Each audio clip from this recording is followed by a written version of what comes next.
الحمد للہ وحدہ والصلاة والسلام علی من لا نبی بعد اما بعد اعوذ باللہ من الشیطان الرجیم بسم اللہ الرحمن الرحیم قیما لینذر بأسا شدیدا من لدنہ ویبشر المؤمنین الذین یعملون الصالحات ان لهم اجرا حسنا صدق اللہ العظیم اللہم صلی علی محمد وعلی آل محمد کما صلیت علی ابراہیم وعلی آل ابراہیم انک حمید مجید اللہم بارک علی محمد وعلی آل محمد کما بارکت علی ابراہیم وعلی آل ابراہیم انک حمید مجید۔ ہر قسم کی حمد و ثنا اللہ وحدہ لا شریک کی ذات کے لیے، کروڑہ درود و سلام امام الانبیاء جناب محمد الرسول اللہ صلی اللہ علیہ وآلہ وسلم کی ذات اقدس پر۔ مختصر حمد و ثنا کے بعد سورۃ الکہف آیت نمبر 2، قیما لینذر بأسا شدیدا من لدنہ ویبشر المؤمنین الذین یعملون الصالحات ان لهم اجرا حسنا۔ دوبارہ ایک مرتبہ پھر پڑھ دیتا ہوں، قیما لینذر بأسا شدیدا من لدنہ ویبشر المؤمنین الذین یعملون الصالحات ان لهم اجرا حسنا۔ پچھلی آیت میں اللہ رب العالمین نے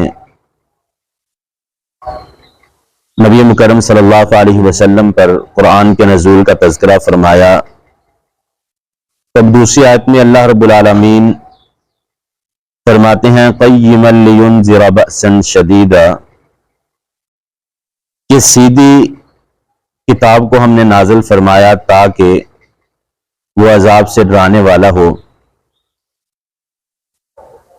اور مومنین کے لیے خوشخبری ہے، وہ لوگ جو نیک اعمال کرتے ہیں ان کے لیے اللہ کے ہاں اچھا اجر ہے۔ قیمن مستقیمن کے معنی میں آتا ہے، مستقیم، صراط مستقیم، سیدھا راستہ۔ عربی زبان میں قیم، قاف، یا اور میم جو ہے اس کا معنی درست کرنا، سیدھا رکھنا، ٹھیک ٹھاک رہنا، اور ایک ترجمہ معتدل برابری میں بھی آتا ہے، کیونکہ اللہ رب العالمین نے جو پچھلی آیت میں تذکرہ فرمایا قرآن پاک کے نزول کا،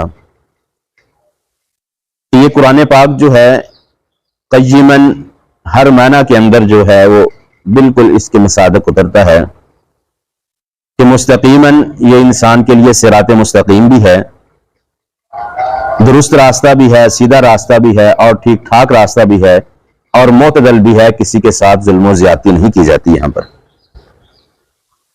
پھر دوسرا لفظ ہے لینذر، تاکہ ڈرایا جائے۔ یہاں پر لام حرف تعلیل ہے، یعنی حروف علت میں سے ہے۔ عربی میں حروف علت جو ہیں یعنی کسی بیماری کے لیے کسی علت کی وجہ سے اس کو ذکر کیا جاتا ہے۔ نظر ینظر کسی چیز سے ڈرانا ہوتا ہے، لینذر تاکہ وہ ڈرائے۔ پھر اس سے آگے لفظ ہے بأسن۔ باس عربی زبان میں جنگ کی وجہ سے جو تکلیف آتی ہے، جنگ میں کسی کو جو چوٹ آتی ہے، زخم آتا ہے، اس کو باس کہتے ہیں۔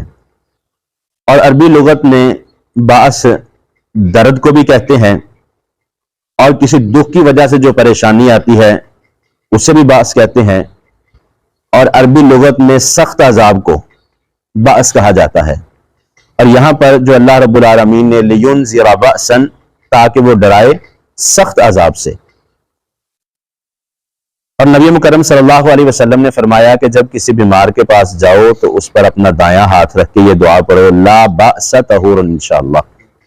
اور یہاں پر مطلب یہ ہے کہ اللہ رب العالمین اس بیماری سے جو شفا عطا فرمائے تو اس بیماری سے نہ ڈر۔ اور باس کی جمع ابواس آتی ہے۔ اور اس سے اگلا لفظ ہے شدیدن، جو شدت کے معنی میں ہے، سختی کا معنی یہ بھی ہے۔ من لدنہ، من سے کے معنی میں آتا ہے لدن اس کی طرف، یعنی کس کی طرف؟ اللہ رب العالمین کی طرف. اسی صورت میں آگے آئے گا وَعَلَّمْنَاهُ مِن لَدُنَّا عِلْمًا، حضرت خضر علیہ الصلوۃ والسلام کے علم کے بارے میں. اور اللہ رب العالمین فرمائیں گے وَعَلَّمْنَاهُ، اور ہم نے سکھایا مِن لَدُنَّا عِلْمًا، ہماری طرف سے جو علم حضرت عزیر علیہ الصلوۃ والسلام کو سکھایا گیا. لدن جو لفظ یہاں پر استعمال کیا گیا ہے یہ سختی اور دمکی کے لیے، شدید، کہ اللہ رب العالمین فرماتے ہیں، اگر پیچھے سے تھوڑا سا ان 3-4 الفاظ کو پڑھیں گے، قیماً، قرآن پاک کو سیدھا سیدھا نازل فرمایا، لِيُنذِرَ بَأْسًا شَدِيدًا مِن لَدُنْهُ، یہ چاروں لفظ جو ہے یہ سختی کے لیے، بَأْسًا شَدِيدًا مِن لَدُنْهُ، کہ اللہ رب العالمین قرآن پاک میں عذاب سے ڈرائیں گے اور بہت سختی کے ساتھ جو اللہ کی طرف سے عذاب کو نازل کیا جائے گا. اور من لدن کی جو دھمکی ہے کہ اللہ رب العالمین کا جو عذاب ہے وہ برحق ہے، یہ نہیں کہ ایک کسی خاص کے لیے ایک ہے، بلکہ جو بھی اللہ رب العالمین کے بندوں میں سے نافرمان ہوگا اس کے لیے برحق ہے اور سخت ترین عذاب اس کے لیے ہوگا. وَيُبَشِّرُ الْمُؤْمِنِينَ، اور بشارت ہے، بشر یبشر، یہ خوشخبری، بشارت دینا، اور خوشخبری ہے مومنین کے لیے جو ایمان لائے ہیں.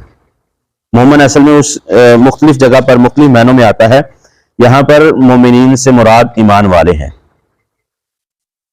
کیونکہ اس سے آگے اللہ رب العالمین نے تخصیص فرما دی کہ ایمان والوں میں سے کون؟ الذین، وہ لوگ، یعملون، عمل یعملو، کوئی عمل کرنا، کسی کام کو سر انجام دینا، الصالحات، نیکیاں، جو نیک عمل کرتے ہیں، مومنین میں سے جو نیک عمل کرتے ہیں ان کے لیے بشارت ہے. بشارت کس چیز کی ہے؟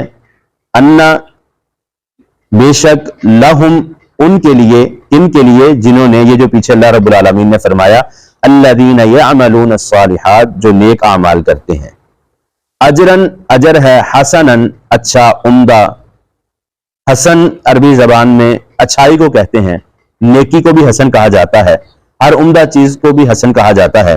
عربی زبان میں مختلف معنوں کے ساتھ یہ استعمال ہوتا ہے. یہاں پر اچھا اجر اللہ رب العالمین نے ذکر کیا. اگر ہم اس کا تھوڑا سا ترجمہ اب مکمل آیت کا پڑھیں گے تو اللہ رب العالمین نے جو قرآن پاک نازل کیا ہے وہ صراط مستقیم ہے، سیدھا راستہ ہے. جو اس پر عمل کرے گا، وہ پہلے الفاظ کو چھوڑ کر مومنین کے لیے جو بشارت ہے، جو اس قرآن پاک پر عمل کرے گا، نیک اعمال کرے گا، قرآن پاک کی تلاوت کرے گا، قرآن پاک کو سمجھے گا. نیک اعمال میں کون کون سی چیزیں شامل ہیں؟ نماز کا ادا کرنا، زکوٰۃ ادا کرنا، روزے رکھنا، بیت اللہ کا حج کرنا.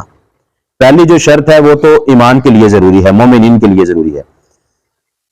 پھر اس کے بعد دوسرے نمبر پر یہ تو فرائض آ گئے، اس کے بعد نفلی نماز ہے، نفلی زکوٰۃ ہے جس کو صدقہ خیرات کہتے ہیں، نفلی روزے ہیں، نفلی حج ہے. مسلمان پر ایک حج فرض ہے، اس کے علاوہ جو کرے گا وہ نفلی ہے. اسی طرح عمرہ ہے. اچھا، اب صالحات کے اندر اگر ہم سچ بولتے ہیں یہ بھی نیک عمل کے اندر آتا ہے. اگر ہم کسی کے ساتھ اچھا برتاؤ کرتے ہیں، ہم نے اس سے کچھ لینا دینا نہیں، راستے میں گزرتے ہوئے نبی صلی اللہ علیہ وسلم کی سنت کو مد نظر رکھتے ہوئے، جس سے نبی صلی اللہ علیہ وسلم نے فرمایا کہ السلام قبل الکلام، راستے میں چلتے ہوئے کسی سے راستہ بھی پوچھتے ہیں تو السلام علیکم کہتے ہیں، تو یہ حسنات کے اندر، صالحات کے اندر آ جائے گا.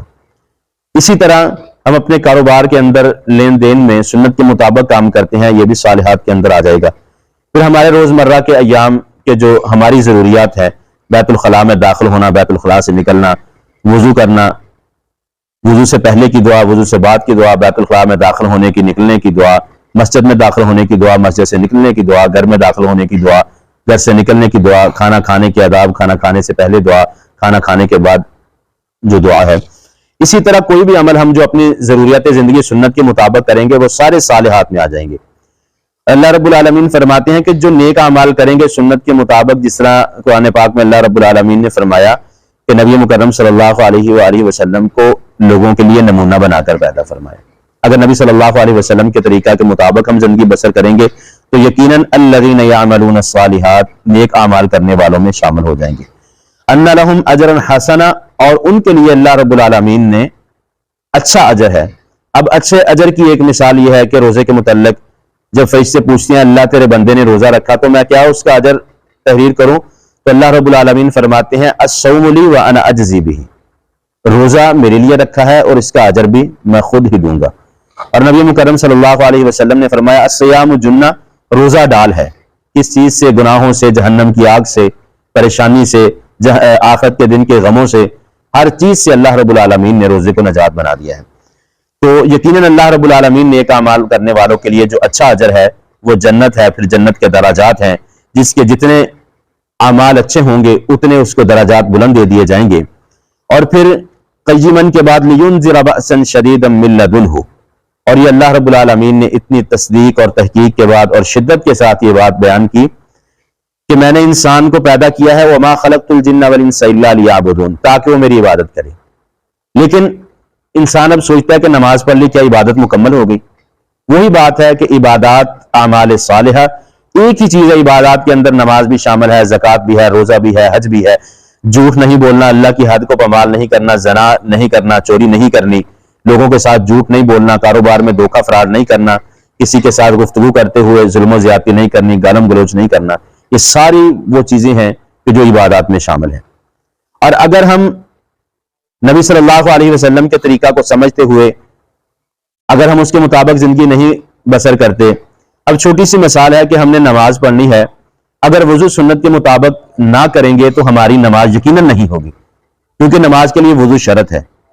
اگر ہم نے وضو سنت کے مطابق دعائیں پڑھ کے کیا، جگہ کا جو تعین ہے کہ وہ جگہ پاک نہ ہو، پھر بھی ہماری نماز مکمل نہیں ہوگی۔ اگر وضو بھی کیا سنت کے مطابق، جگہ بھی پاک ہے اور نماز میں ہم کھڑے ہو گئے لیکن اگر نماز میں کچھ پڑھیں گے نہیں تو تب بھی ہماری نماز قابل قبول نہیں ہوگی۔ اگر نماز میں کھڑے ہو گئے، پڑھنا شروع کر دیا، سورۃ فاتحہ نہیں پڑھی تو نماز مکمل نہیں ہوگی۔ اگر نماز کا کوئی ایک رکن رہ جائے، قیام نہ کریں، رکوع نہ کریں، سجدہ نہ کریں، تہجد میں نہ بیٹھیں یا سلام نہ پھیریں تو تب بھی ہماری نماز مکمل نہیں ہوگی۔ یعنی طریقہ مکمل اختیار کرنا ہے شروع سے لے کر آخر تک۔ جب ہم سارے طریقے کو اختیار کریں گے پھر ہی ہمارے لیے اجر حسنہ ہے، اور اگر ہم تھوڑی بہت کہیں کمی رہ جائے گی، کسی چیز کو چھوڑ دیں گے تو پھر کیا ہے؟ لینذر بأسا شدیدا من لدنہ، اللہ کی طرف سے جو سخت ترین عذاب ہے اس کے ہم مستحق بن جائیں گے۔ دعا ہے اللہ رب العالمین عمل کی توفیق عطا فرمائے۔ وأقول قولی ھذا استغفر اللہ لی ولکم۔